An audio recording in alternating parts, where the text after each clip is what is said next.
आज की इस वीडियो लेक्चर में हम फाइनेंस कमीशन का अध्ययन करने वाले हैं और देखने वाले हैं कि फाइनेंस कमीशन के अंदर हमें कौन कौन से इंपॉर्टेंट एरिया को कवर करना है और देखना है दोस्तों कि ये किस तरह से हमारे एग्ज़ाम पॉइंट ऑफ व्यू से हेल्पफुल होने वाला है। ठीक है, सो दोस्तों हम बात करेंगे फाइनेंस कमीशन के बारे में। सो दोस्तों सबसे पहले हमें पता होना चाहिए कि किस आर्टिकल के माध्यम से हमारा फाइनेंस कमीशन का गठन किया जाता है। सो दोस्तों आर्टिकल 280 के माध्यम से क्या दोस्तों हमारे फाइनेंस कमीशन का गठन किया जाता है हमारे कॉन्स्टिट्यूशन ऑफ इंडिया के अनुसार। ठीक है, और दोस्तों जो फाइनेंस कमीशन है इसका जो गठन है राष्ट्रपति के द्वारा किया जाता है। ठीक है, याद रखना हमें।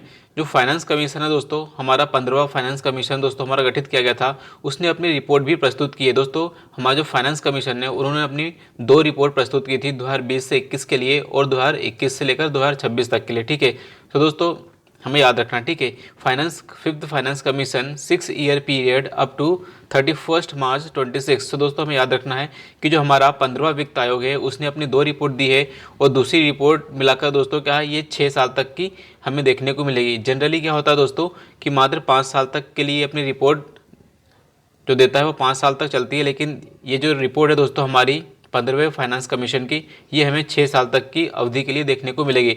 और दोस्तों 16वां फाइनेंस कमीशन भी गठित किया जा चुका है, राइट। ठीक है, याद रखना है। तो ये 16वें फाइनेंस कमीशन की बारे में बात की है दोस्तों कि ये advance cell of 16th finance commission was formed in ministry of finance. दोस्तों ये भी याद रखना है कि जो फाइनेंस कमीशन का गठन है वो किसके द्वारा किया जाता है, मिनिस्ट्री ऑफ फाइनेंस के द्वारा गठन किया जाता है। और दोस्तों इसका गठन कब हुआ दोस्तों 21/11/2022 को हमारे 16वें फाइनेंस कमीशन का गठन किया जा चुका है। ठीक है, सो दोस्तों ये किस तरह से हमारा जो वित्त है उसका संचालन को देखता है और साथ में देखता है कि जो रुपए है उसका किस तरह से कंसोलिडेटेड फंड ऑफ इंडिया में आ रहा है और किस तरह से हमें क्या है दोस्तों राज्यों को देना है। तो ये दोस्तों हमें देखने को मिलेगा। तो दोस्तों हमें पता होना चाहिए कि जो हमारा फाइनेंस कमीशन है क्या है वो 2 प्रकार की समस्याओं का समाधान करता है। दोस्तों हम सभी को पता होना चाहिए कि हमारा जो इंडिया है उसके अंदर हमें क्या है दोस्तों सेंटर देखने को मिलेगा, मतलब केंद्र देखने को मिलेगा और उसके बाद हमें राज्य देखने को मिलेंगे और साथ के साथ उसके बाद हमें यूटीज देखने को मिलेगी। तो दोस्तों हम सभी को पता है कि जितना भी टैक्स कलेक्शन होता है क्या होता है, जितना भी टैक्स कलेक्शन होता है वो कंसोलिडेटेड फंड ऑफ इंडिया के अंदर जाता है। ठीक है, जितना भी टैक्स कलेक्शन होता है दोस्तों वो सबका सब कंसोलिडेटेड फंड ऑफ इंडिया में जाता है। ठीक है, और फिर इस पूरे संचित धन को दोस्तों किस तरह से केंद्र को देना है और कितना राज्यों को देना है, इस तरह का जो बंटवारा है वो क्या है इसके ऊपर क्या है फाइनेंस कमीशन काम करता है और अपनी अनुशंसाएं पेश करता है कि किस हॉरिजॉन्टल टैक्स डेवल्यूशन और वर्टिकल टैक्स डेवल्यूशन किस तरह से होना चाहिए। सो दोस्तों एक बार हम ये भी समझ लेते हैं कि जो वर्टिकल टैक्स डेवल्यूशन और हॉरिजॉन्टल टैक्स डेवल्यूशन क्या होता है। तो दोस्तों वर्टिकल टैक्स डेवल्यूशन में क्या होता है केंद्र और स्टेट है ना, सेंटर और स्टेट के बीच जिस तरह का बंटवारा होता है उसको बोलते हैं हम वर्टिकल टैक्स डेवोल्यूशन। यदि हम बात करेंगे कि स्टेट वर्सेस स्टेट है ना, मतलब अलग अलग राज्यों के अंदर टैक्स का डेवोल्यूशन किस तरह से होगा उसको बोलते हैं हॉरिजॉन्टल टैक्स डेवोल्यूशन। ठीक है, तो दोस्तों चलिए आगे बढ़ते हैं और देखते हैं आगे। The tax distribution between the union territory and states as per the proceed taxes. तो दोस्तों इसमें ये बताया जा रहा है कि जितना भी जो टैक्सेस है कलेक्शन किया जाएगा, जितना भी टैक्स कलेक्ट किया गया है वो किस तरह से राज्यों में और केंद्र शासित प्रदेशों में बांटा जाएगा। ठीक है, तो दोस्तों हमने पीछे पढ़ लिया है कि हमारा आर्टिकल 280 है उसके अनुसार प्रेसिडेंट ऑफ इंडिया क्या है हमारे फाइनेंस कमीशन का गठन करेंगे और ये हर 5 साल के अंतराल के बाद होता है, लेकिन दोस्तों इससे पहले भी किया जा सकता है। ठीक है, हम बात करेंगे 15वें वित्त आयोग की। तो 15वें वित्त आयोग दोस्तों हमारा अभी करंट में काम कर रहा है। ठीक है, और इसको आर्टिकल 280 के माध्यम से क्या है हमारे राष्ट्रपति के द्वारा गठित किया गया था। ये 26 नवंबर 2017 को क्या दोस्तों नवंबर 2017 को इसका गठन किया गया था। और इनकी जो चेयरमैनशिप की बात करें दोस्तों तो ये हमारे एनके सिंह देखने को मिलेंगे। तो 15वें वित्त आयोग के अध्यक्ष हमें क्या दोस्तों एनके सिंह देखने को मिलेंगे, राइट। इन्होंने अपनी रिकमेंडेशन प्रस्तुत की है जो कि क्या है 2021 से लेकर 2026 तक चलेगी, राइट।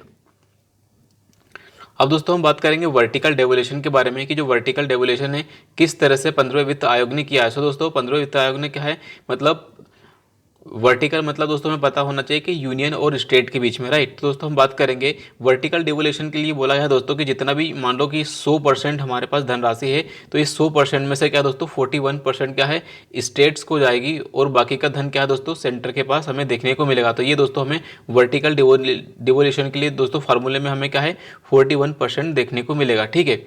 यदि हम बात करेंगे it has made the required adjustment 1% due to the changes status of क्या है जम्मू एंड कश्मीर। तो दोस्तों जम्मू एंड कश्मीर दोस्तों हमें क्या दोस्तों अब यूनियन टेरिटरी देखने को मिलेगी। दोस्तों 2 यूनियन टेरिटरी बनी है, एक जम्मू कश्मीर और एक लद्दाख। तो दोस्तों इसके लिए 1% का अलग से एडिशनल हमें देखने को मिलेगा, राइट, ठीक है। तो ये हमें याद रखना है कि जो एडिशनल 1% का जो प्रावधान किया गया है वो किसके लिए, Jammu Kashmir and union territories Ladakh के लिए, ठीक है। अब बात करेंगे दोस्तों horizontal tax devolution. Horizontal tax devolution मतलब दोस्तों कि एक स्टेट से दूसरे स्टेट के बीच में किस तरह का अंतराल हमें देखने को मिलेगा टैक्स के वितरण में हमें, ठीक है। तो टैक्स के डिस्ट्रीब्यूशन में हमें किस तरह का वेरिएशन देखने को मिलेगा स्टेट टू स्टेट। तो इसके अंदर दोस्तों एक फार्मूला बनाया गया है। इस फार्मूले के अनुसार दोस्तों क्या वेटेज दिया गया है स्टेट अलग अलग स्टेटस को।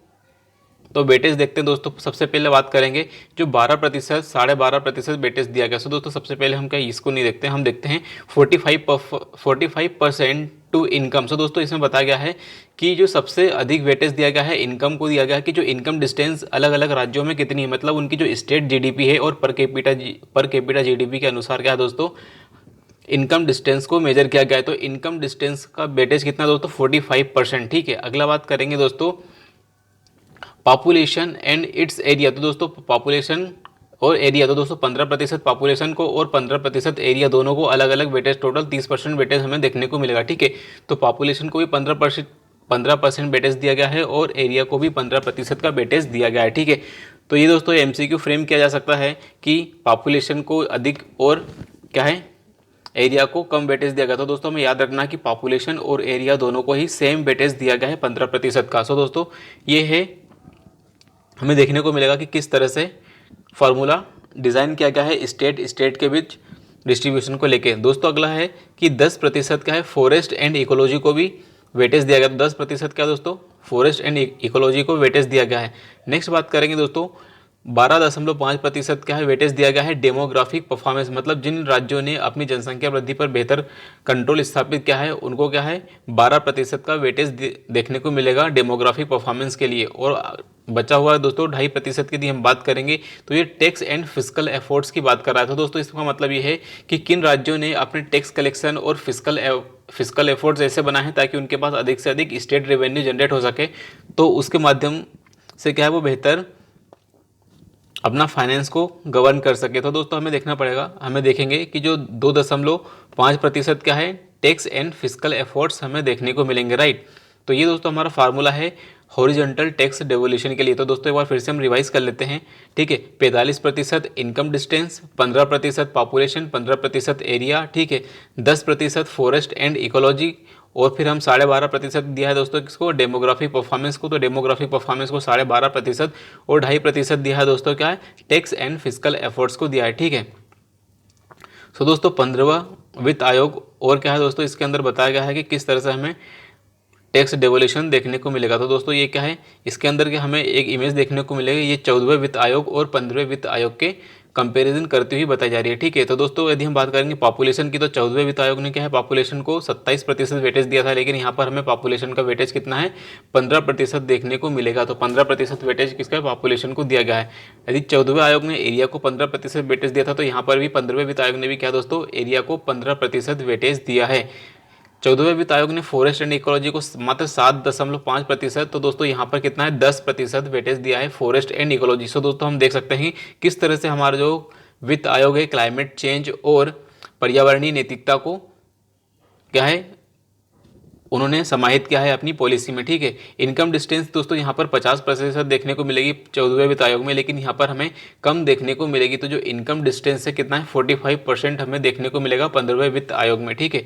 नेक्स्ट बात करेंगे दोस्तों यहाँ पर डेमोग्राफिक परफॉर्मेंस और टैक्स एफर्ट्स यहाँ पे दो नए जोड़े गए हैं। तो डेमोग्राफिक परफॉर्मेंस को कितना 12.5% और टैक्स एफर्ट्स को कितना दोस्तों, लगभग 2.5% हमें देखने को मिलेगा। ठीक है, तो 2.5% क्या है, टैक्स एफर्ट्स हमें देखने को मिलेंगे। ठीक है, तो ये दोस्तों हमारा एक प्रकार का कंपेरेटिव एनालिसिस भी हो गया है 14वें और 15वें वित्त आयोग के मध्य। ठीक है, अब दोस्तों कुछ और प्रमुख अनुशंसाएं भी हमें देखने को मिलेगी, इस पर भी थोड़ा हमारा ध्यान आकर्षित करते हैं और देखते हैं कि और कौन कौन सी प्रमुख अनुशंसाएं की है 15वें वित्त आयोग ने। ठीक है, तो एक अनुशंसा की है जो दोस्तों, जो कि इंपॉर्टेंट हमें देखने को मिलेगी। इसके अनुसार कहा गया है कि जो राज्य हैं उनको लगभग 8% का, अपनी जो स्टेट जीडीपी है उनका 8% का है हेल्थ केयर पर खर्च करना चाहिए, और इस 8% में से भी लगभग 2/3 मतलब 2/3 हिस्सा क्या है, प्राथमिक देखभाल पर इनको खर्च करना चाहिए। सो दोस्तों ये हमारी मोस्ट इंपॉर्टेंट रिकमेंडेशन देखने को मिलेगी, क्योंकि दोस्तों भारत क्या है दोस्तों, भारत के अंदर हमें आउट ऑफ पॉकेट एक्सपेंडिचर देखने को मिलता है, और साथ ही यदि हम बात करें जो गरीब तबका है उनके पास क्या बेहतर स्वास्थ्य सुविधाएं हमें नहीं देखने को मिलेगी। और साथ ही साथ दोस्तों ये भी हम देखेंगे